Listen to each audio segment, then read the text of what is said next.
एक दिन एक छोटा सा शांत गांव अपनी धुन में जी रहा था। तभी एक अजीब सी रोशनी के साथ आसमान से धूल उड़ती है और गांव में उतरती है एक चांदी जैसी चमकती विशाल भैंस। गांव वाले चौंक गए। इतनी बड़ी भैंस उन्होंने अपने जीवन में कभी नहीं देखी थी। वो धीरे धीरे खेतों को पार करती हुई गांव के बीचों बीच आ गई, जैसे उसे पता हो कि यही उसका घर है। बच्चे उसके पास खेलते, बूढ़े उसकी पीठ सहलाते और हर दिन वो इतना दूध देती थी कि 100 गांवों को पिला दे, फिर भी बच जाए। गांव वाले उससे कहने लगे, धरती की माई। उसका ध्यान रखता था भोला, एक सीधा साधा चरवाहा जिसके दिल में प्रेम और आंखों में भोलापन था। भैंस भी भोला को पहचानने लगी थी। जब भी वो आता, उसकी आंखें चमक उठती जैसे कह रही हो, तू ही मेरा अपना है। संगीन एलन गांव में आया एक अमीर लालची व्यापारी। उसने भैंस को देखा और उसकी आंखों में लोभ चमक उठा।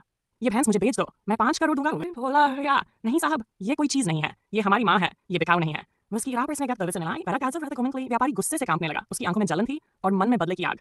हाँ, उसी रात उसने अपने आदमियों को भेजा। उन्होंने चुपचाप भैंस के पानी में जहर मिला दिया। सुबह हुई, गांव में सन्नाटा था। भैंस जमीन पर पड़ी थी, एकदम शांत। भोला उसके पास बैठा था, आंखों में आंसू लिए। जिस भैंस ने बिना कुछ मांगे सबको कुछ दिया, उसे एक इंसान की लालच ने खत्म कर दिया। नैरेटर, गांव वालों ने मिलकर व्यापारी को सजा दिलवाई और उस भैंस की याद में एक मंदिर बनाया, जहां आज भी लोग दूध चढ़ाकर शुक्रिया अदा करते हैं।